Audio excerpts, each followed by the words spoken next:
रक्षाबंधन एक ऐसा त्यौहार जिस दिन बहन भाई की कलाई पर राखी नहीं बांधती बल्कि अपने भाई के साथ एक ऐसा रिश्ता दोबारा मजबूत करती है जिसकी कीमत किसी भी गिफ्ट से ज़्यादा होती है। लेकिन क्या आपने कभी सोचा है कि परमात्मा एक मार्ग से जुड़े सेवक और सेविकाएं रक्षाबंधन को आखिर किस भावना से मनाएं? क्या सिर्फ राखी बांधना, मिठाई खिलाना और फोटो खिंचवाना ही रक्षाबंधन है, या फिर इस त्यौहार के पीछे छिपी भावना को अपने जीवन में उतारना भी जरूरी है? क्योंकि अगर राखी बांधने के कुछ घंटे बाद ही भाई बहन आपस में लड़ने लगे, अगर परिवार में अहंकार और नाराजगी पहले जैसी ही रहे, अगर हम अपने भाई बहन से प्रेम तो करें लेकिन दूसरे इंसानों के दुख को देखकर मुंह फेर ले, तो फिर हमें खुद से एक सवाल जरूर पूछना चाहिए, क्या हमने सच में रक्षाबंधन मनाया? नमस्कार सेवक साथियों, मैं हूं परम पूज्य परमात्मा एक सेवक जितेंद्र अवसरे और आप देख रहे हैं सेवक धर्म यूट्यूब चैनल। आज का यह वीडियो बहुत ही खास है क्योंकि आज हम सिर्फ यह नहीं बताएंगे कि रक्षाबंधन के दिन क्या करना चाहिए, बल्कि यह समझेंगे कि रक्षाबंधन को एक सुंदर पारिवारिक और मानवतावादी भावना के रूप में कैसे जिया जा सकता है। तो वीडियो को अंत तक जरूर देखिए क्योंकि हो सकता है वीडियो खत्म होने तक रक्षाबंधन को देखने का आपका नजरिया ही बदल जाए। सेवक साथियों, रक्षाबंधन का नाम लेते ही हमारे दिमाग में सबसे पहले क्या आता है? राखी, भाई, बहन, मिठाई और गिफ्ट।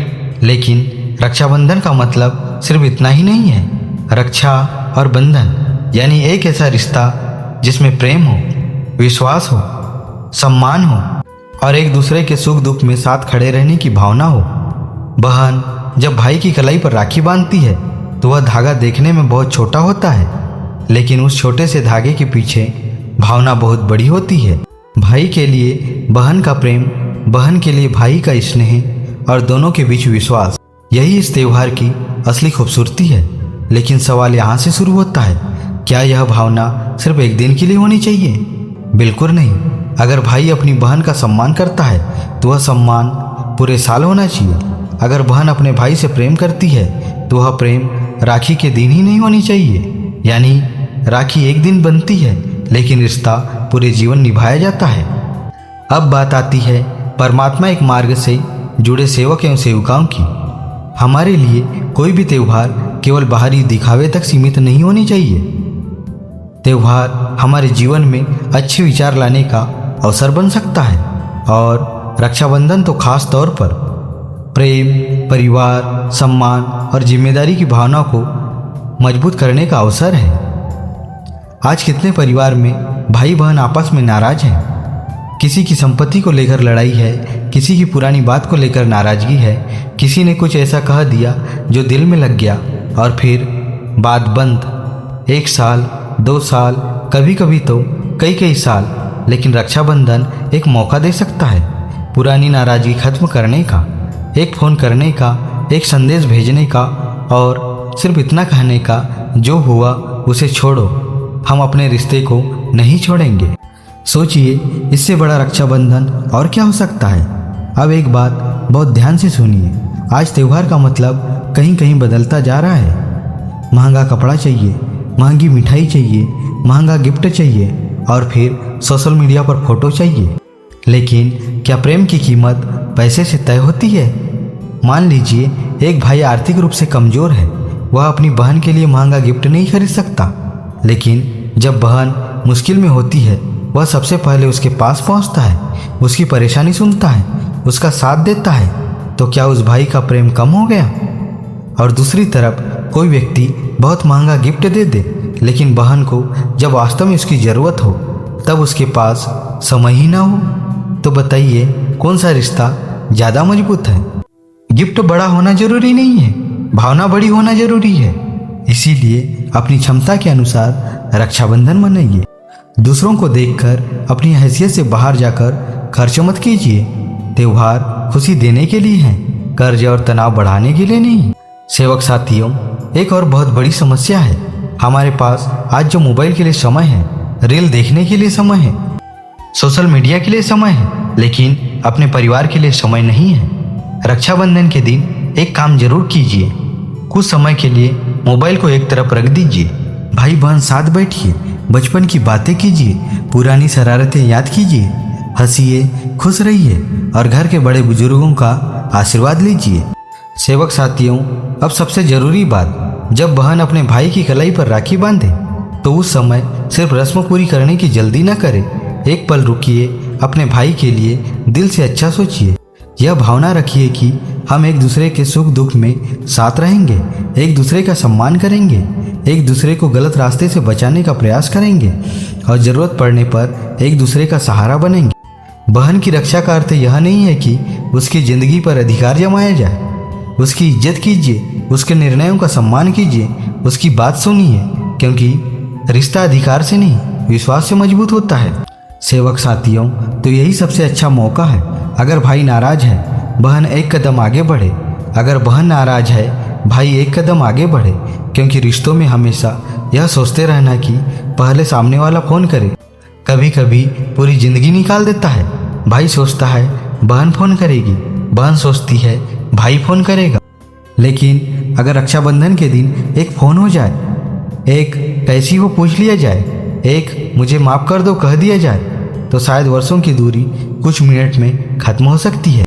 इसीलिए इस रक्षाबंधन राखी के साथ अहंकार भी बांधकर मत रखिए, उसे छोड़ दीजिए। सेवक साथियों, बहनों से भी कहना चाहेंगे, रक्षाबंधन को सिर्फ गिफ्ट लेने का दिन मत बनाइए, भाई की आर्थिक स्थिति समझिए। हर भाई अपनी बहन को महंगा फ़ोन, महंगी घड़ी या महंगे कपड़े नहीं दे सकता, लेकिन इसका मतलब यह नहीं कि उसके दिल में प्रेम कम है। कभी कभी भाई अपनी बहन के लिए बहुत कुछ करना चाहता है, लेकिन परिस्थितियां उसका साथ नहीं देती। इसीलिए गिफ्ट की कीमत मत देखिए, रिश्ते की कीमत समझिए।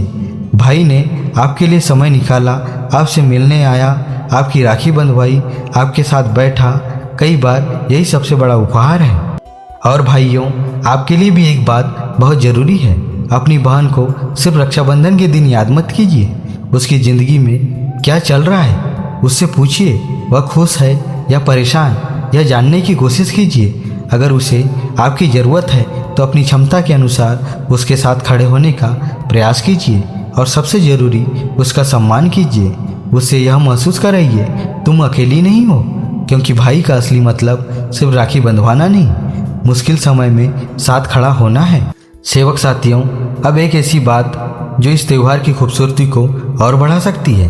अगर आपकी क्षमता है तो इस रक्षाबंधन किसी ज़रूरतमंद की सहायता कीजिए, किसी भूखे को भोजन दीजिए, किसी प्यासे को पानी दीजिए, किसी बुजुर्ग की मदद कीजिए, किसी अकेले व्यक्ति से प्रेम से बात कीजिए, किसी ज़रूरतमंद बच्चे की पढ़ाई में सहायता कीजिए।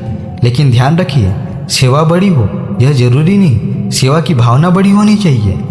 किसी के पास लाखों रुपए हैं तो वह लाखों की सेवा कर सकता है, लेकिन किसी के पास सिर्फ समय है तो वह अपना समय दे सकता है। किसी के पास पैसा नहीं है लेकिन वह किसी दुखी इंसान को 2 अच्छे शब्द बोल सकता है। यही मानवता है। अब जरा गहराई से सोचिए, अगर हम अपने भाई से प्रेम करते हैं, अपनी बहन से प्रेम करते हैं, लेकिन दूसरे इंसान से नफरत करते हैं, तो क्या हमारा प्रेम पूरा है? अगर हम अपनी बहन के सम्मान की बात करते हैं लेकिन दूसरी महिला का सम्मान नहीं करते, तो क्या हमने रक्षाबंधन की भावना समझी?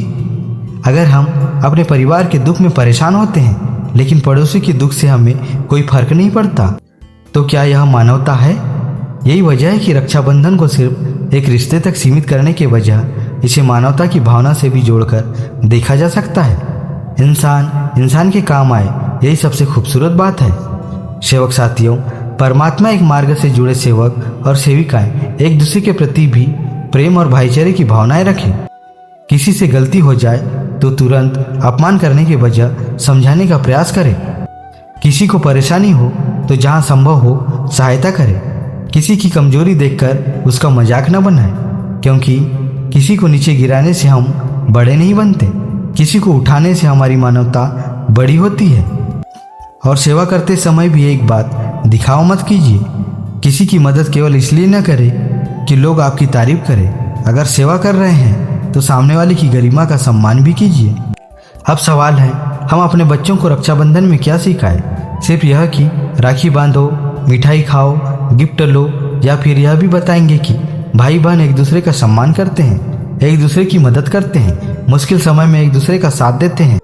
लड़का और लड़की दोनों सम्मान के अधिकारी हैं। और सबसे बड़ी बात, किसी भी इंसान को सिर्फ इसलिए छोटा नहीं समझना चाहिए कि वह हमसे कमज़ोर या गरीब है, क्योंकि बच्चे हमारी बातें कम, हमारे व्यवहार को ज़्यादा देखते हैं। अगर हम मानवता करेंगे तो बच्चे भी सीखेंगे।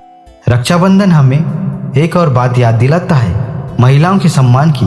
अगर हम अपनी बहन का सम्मान करते हैं तो समाज की दूसरी महिलाओं का सम्मान करना भी हमारी जिम्मेदारी है। किसी महिला का अपमान न करें, गलत व्यवहार न करें, और जहाँ किसी को वास्तविक सहायता की जरूरत हो वहाँ अपनी सुरक्षा और कानून का ध्यान रखते हुए उचित मदद करने का प्रयास करें। क्योंकि सच्ची सुरक्षा केवल यह नहीं है कि कोई व्यक्ति शारीरिक रूप से सुरक्षित है, उसकी इज्जत और गरिमा भी सुरक्षित रहनी चाहिए। आज के लिए बस इतना ही। मिलते हैं अगले वीडियो में, तब तक के लिए नमस्कार जी।